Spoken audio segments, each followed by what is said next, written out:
سنیے بسم اللہ الرحمن الرحیم۔ بابٌ فی تخلیل الاصابع، یہ باب ہے انگلیوں کا خلال کرنے کے بیان میں۔ وضو کی سنتوں میں سے ایک سنت ہے انگلیوں کا خلال کرنا۔ اس تعلق سے متعدد حدیثیں آئی ہیں جن میں صیغہ امر کا بھی ذکر آیا ہے، مثلاً اذا توضأت فخلل الاصابع، جب وضو کرو تو انگلیوں کا خلال کرو، اور امر کی دلالت کم از کم ندب پر ضرور ہوتی ہے۔ پھر اس باب میں متعدد حدیثیں بھی آئی ہیں، اس لیے انگلیوں کا خلال کرنا وضو کی سنتوں میں سے ایک سنت فقہا نے قرار دیا ہے۔ حدثنا قتیبہ و حناد قال حدثنا وکیع عن سفیان عن ابی ہاشم عن عاصم بن لقیط بن صبرہ عن ابیہ قال قال النبی صلی اللہ علیہ وسلم اذا توضأت فخلل الاصابع۔ عاصم ابن لقیط ابن صبرہ اپنے والد سے روایت کرتے ہیں، انہوں نے فرمایا کہ نبی کریم صلی اللہ علیہ وسلم نے فرمایا اذا توضأت فخلل الاصابع، جب وضو کرو تو انگلیوں کا خلال کرو۔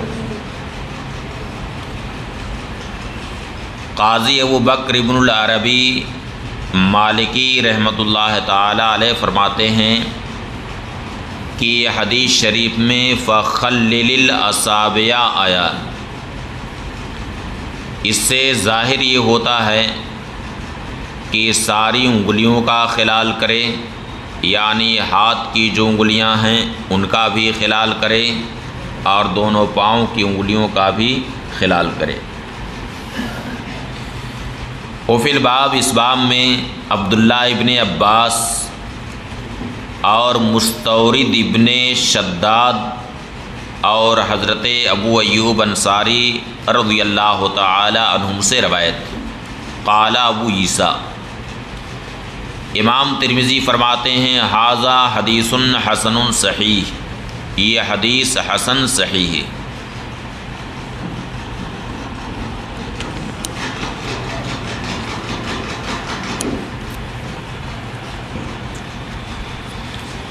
والعمل علی ھذا عند اہل العلم، اہل علم کے نزدیک اسی حدیث پر عمل ہے۔ انہ یخلل اصابع رجلیہ فی الوضوء، کہ اپنے پاؤں کی انگلیوں کا خلال وضو میں کرے۔ یہی قول ہے امام احمد ابن حنبل اور اسحاق ابن راہویہ کا۔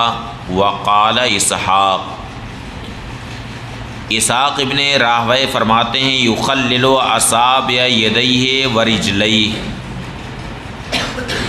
اپنے ہاتھوں کی بھی انگلیوں کا خلال کرے اور پاؤں کی بھی انگلیوں کا خلال کرے۔ اس حدیث کے راویوں میں ایک راوی ہیں ابو ہاشم، ان کا نام ہے اسماعیل ابن کثیر۔ سندوں میں اکثر و بیشتر ان کا نام ہی آتا ہے اسماعیل ابن کثیر، اور کبھی کبھار ابو ہاشم بھی آ جاتا ہے جو ان کی کنیت ہے۔ کنیت اتنی مشہور نہیں ہے جتنا مشہور ان کا نام ہے۔ حدثنا ابراہیم بن سعید قال حدثنا سعد بن عبد الحمید بن جعفر قال حدثنا عبد الرحمن بن ابی الزناد عن موسیٰ بن عقبہ عن صالح مولى التوأمہ عن ابن عباس رضی اللہ تعالی عنہما ان رسول اللہ صلی اللہ علیہ وسلم قال اذا توضأت فخلل اصابع یدیک ورجلیک، صالح جو توأمہ کے آزاد کردہ غلام، توأمہ کے آزاد کردہ غلام ہے، توأمہ یہ نام ہے۔ انہوں نے حضرت عبداللہ ابن عباس رضی اللہ تعالی عنہما سے روایت کی کہ رسول اللہ صلی اللہ علیہ وسلم نے ارشاد فرمایا، جب تم وضو کرو تو اپنے پاؤں اور اپنے دونوں ہاتھوں اور دونوں پاؤں کی انگلیوں کا خلال کرو۔ قال ابو عیسیٰ، امام ترمذی فرماتے ہیں ھذا حدیث حسن غریب، یہ حدیث حسن غریب ہے۔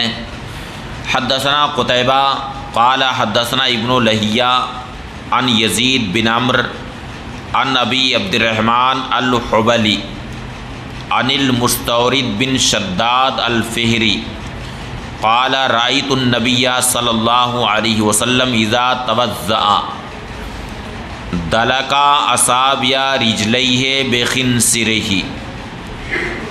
مستورد ابن شداد فہری رضی اللہ تعالی عنہ سے روایت ہے، وہ فرماتے ہیں کہ میں نے نبی کریم صلی اللہ علیہ وسلم کو دیکھا جب حضور نے وضو فرمایا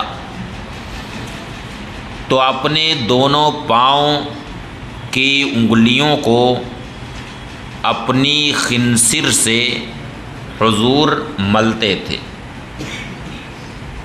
اس سے یہ معلوم ہوا کہ پاؤں کا جب خلال کرے تو خلال میں خنصر کا استعمال کرے، یعنی بائیں ہاتھ کی خنصر کا استعمال کرے، اس لیے کہ خنصر یہ اور انگلیوں کے بنسبت پتلی ہوتی ہے، اس سے خلال کرنا آسان ہے، اس لیے جب خلال کرے پاؤں کی انگلیوں کا تو بائیں ہاتھ کی خنصر کا استعمال کرے۔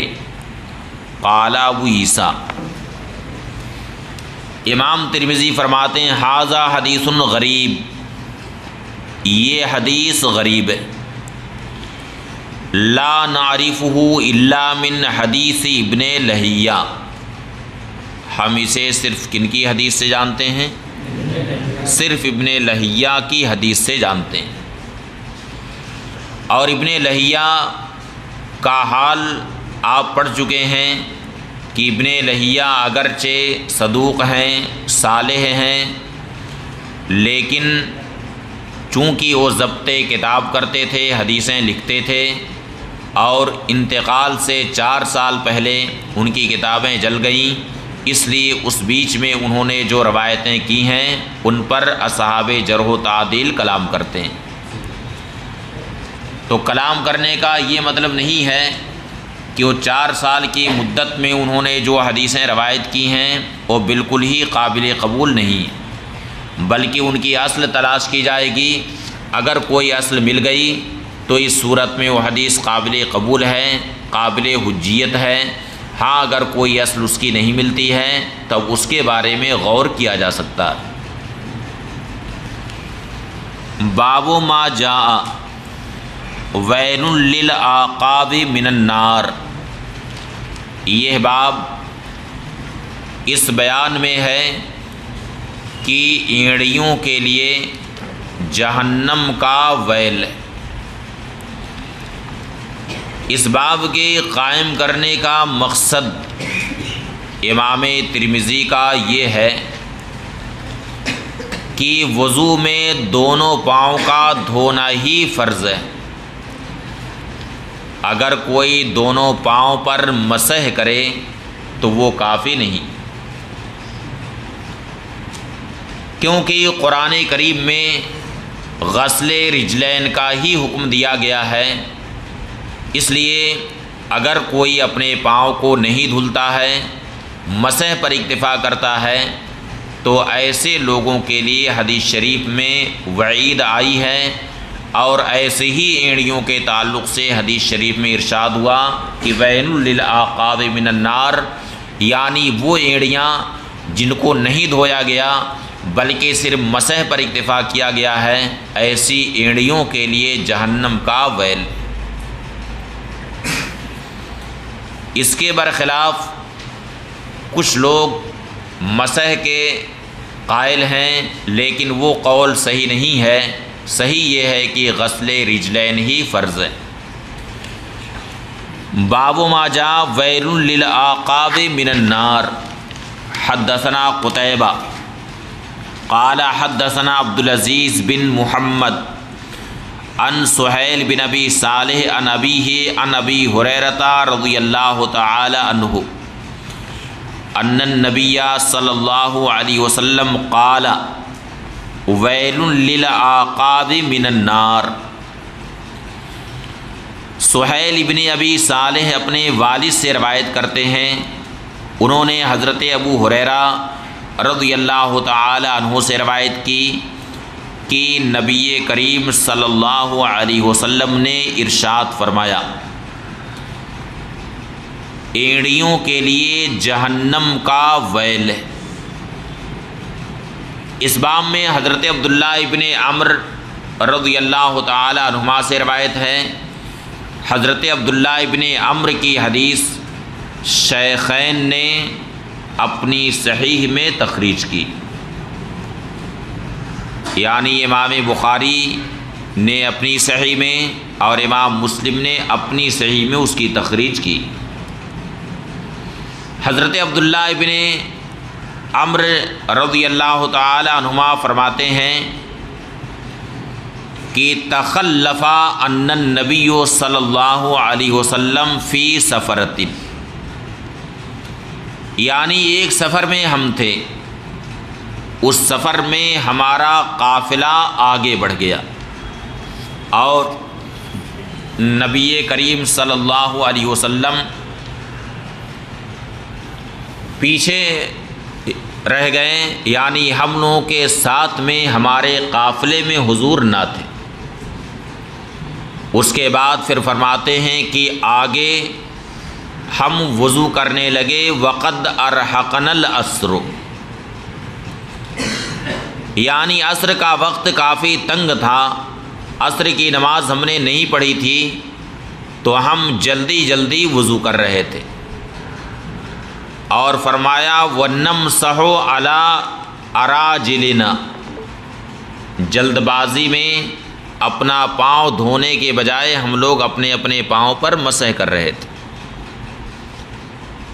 فَنَادَ النَّبِيُّ صلی اللہ علیہ وسلم بِأَعْلَىٰ صَوْتِهِ وَيْلٌ لِلْعَقَابِ مِنَ النَّارِ، اس وقت نبی کریم صلی اللہ علیہ وسلم نے بآواز بلند ارشاد فرمایا کہ اینڑیوں کے لیے جہنم کا ویل ہے۔ تو اس حدیث شریف سے معلوم ہوا کہ اس حدیث کا مقصود یہ ہے کہ وہ اینڑیاں یا وہ پاؤں جو وضو میں نہ دھوئے جائیں بلکہ صرف مسح پر اکتفا کیا جائے، ان کے لیے وعید آئی ہے۔ لہٰذا معلوم ہوا کہ وضو میں غسل رجلین ہی فرض ہے، پاؤں پر مسح کرنا کافی نہیں۔ ہاں اگر کوئی خفین پہنا ہے تو اس پر مسح کرنا جائز ہے، جس کی تفصیل آگے انشاءاللہ آئے گی۔ اس باب میں حضرت عبداللہ ابن عمرو، ام المومنین عائشہ صدیقہ، جابر ابن عبداللہ ابن الحارث، معیقیب، خالد ابن الولید، شرحبیل ابن حسنہ، عمرو ابن العاص اور یزید ابن ابی سفیان رضی اللہ تعالی عنہم سے روایت۔ یزید ابن ابی سفیان یہ حضرت امیر معاویہ کے بھائی، معاویہ ابن ابی سفیان اور یزید ابن ابی سفیان، یہ دونوں کیا ہیں؟ یہ دونوں بھائی، یہ صحابہ کرام میں سے ہیں۔ یزید ابن ابی سفیان یہ ہے حضرت امیر معاویہ کی طرف سے شام کے امیر بھی رہ چکے ہیں، یزید ابن ابی سفیان۔ قال ابو عیسیٰ امام ترمذی فرماتے ہیں کہ حضرت ابو ہریرہ کی حدیث حسن صحیح ہے۔ وروی عن النبی صلی اللہ علیہ وسلم انہ قال ویل للعقاب وبطون الاقدام من النار، اور نبی کریم صلی اللہ علیہ وسلم سے یہ بھی روایت ہے، ارشاد فرمایا کہ اینڑیوں کے لیے اور قدموں کے باطنی حصے کے لیے جہنم کا ویل۔ اب اس حدیث شریف میں کیا فقہ ہے، یعنی اس سے کون سا مسئلہ اخذ کیا جاتا ہے، کس مسئلے پر یہ حدیث شریف مشتمل ہے؟ امام ترمذی فرماتے ہیں فقہ ھذا الحدیث انہ لا یجوز المسح علی القدمین، اس حدیث کی فقہ یہ ہے کہ قدمین پر مسح کرنا جائز نہیں، اذا لم یکن علیہما خفان او جوربان، جبکہ قدمین پر خفین یا جوربین نہ ہو، یعنی آدمی خفین نہیں پہنا ہے یا جورب نہیں ہے، اس وقت پاؤں پر مسح کرنا کافی نہیں بلکہ دھونا فرض ہے۔ باب ما جاء فی الوضوء مرتن مرتن،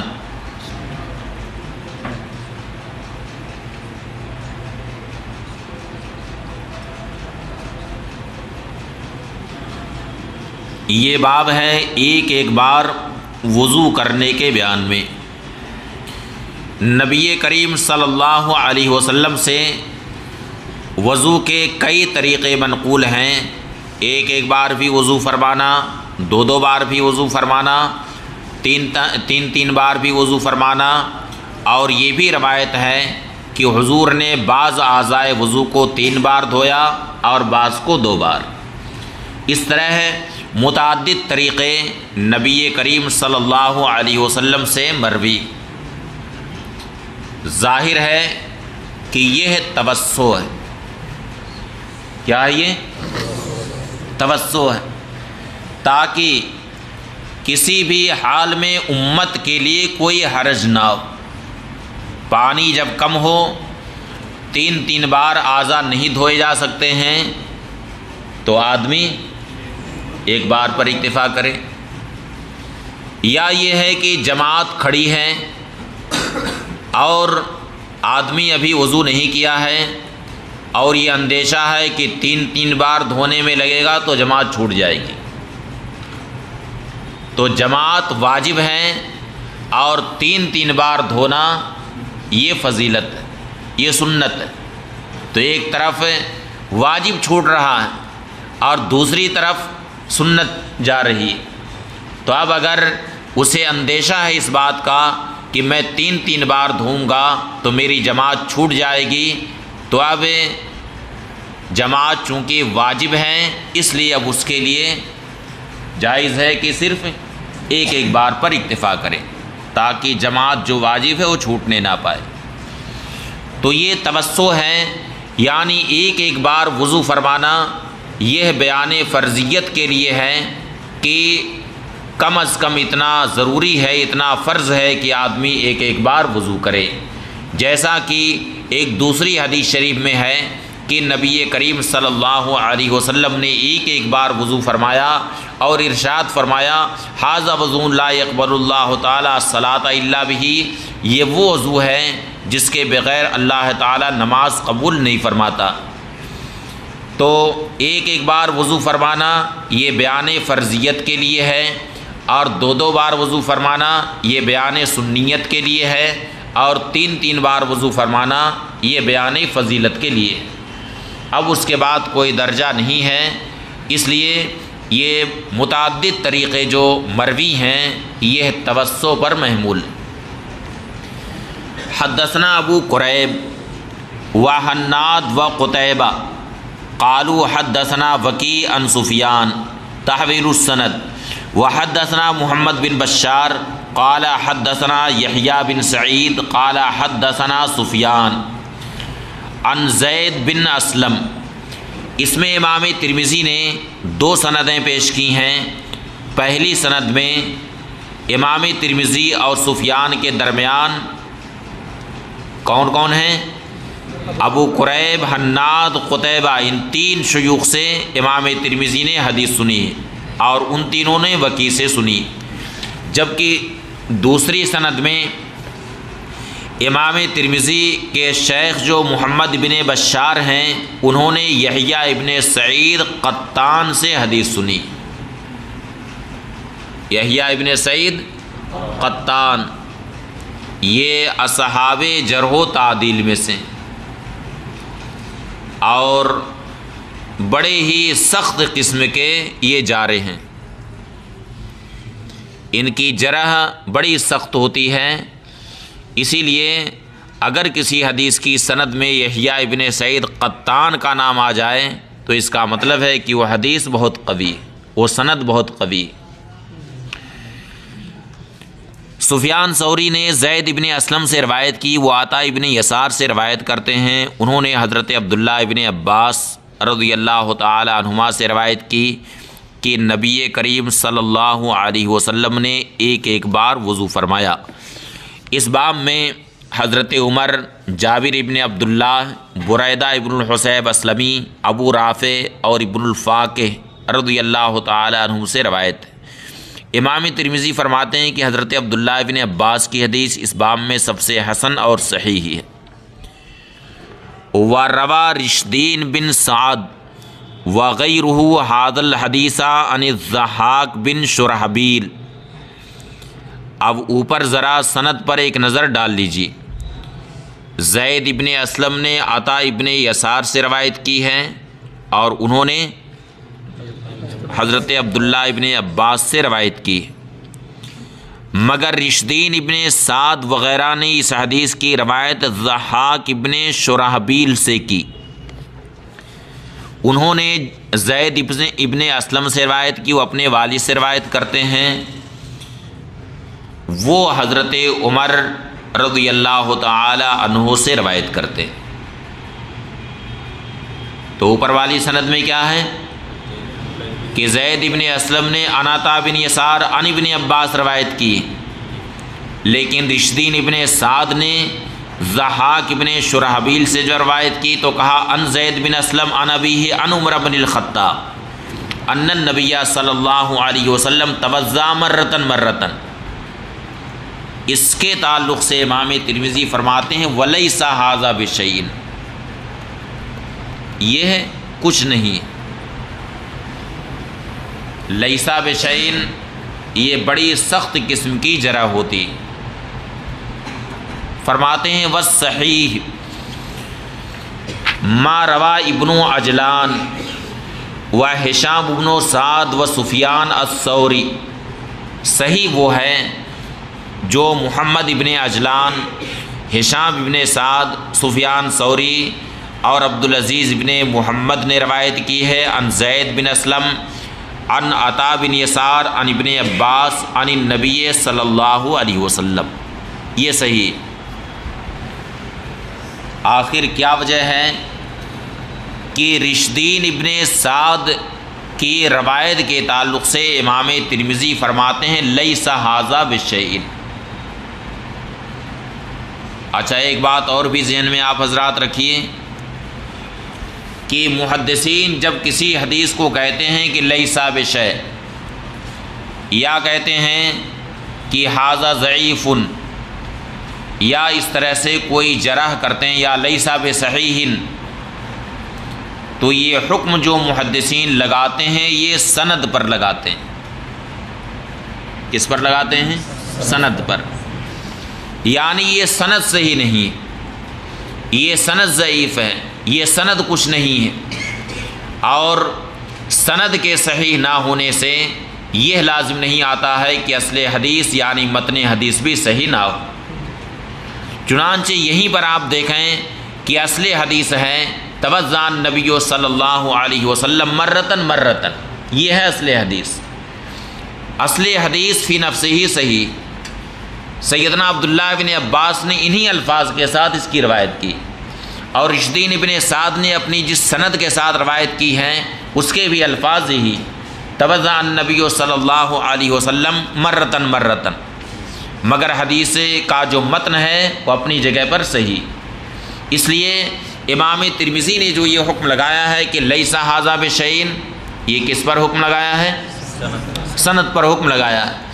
اور سند کے لیسا بشیء ہونے سے یہ لازم نہیں آتا ہے کہ اصل حدیث بھی لیسا بشیء ہو، بلکہ اصل حدیث فی نفسی صحیح ہے۔ البتہ یہ سند جو یہاں پر رشد الدین ابن سعد کی ہے، اس سند کو امام ترمذی نے کہہ دیا ہے لیسا بشیء۔ اب آخر کیا وجہ ہے کہ اسے لیسا بشیء کہا ہے؟ اصل معاملہ یہ ہے کہ رشد الدین ابن سعد یہ ہے صالحین میں سے،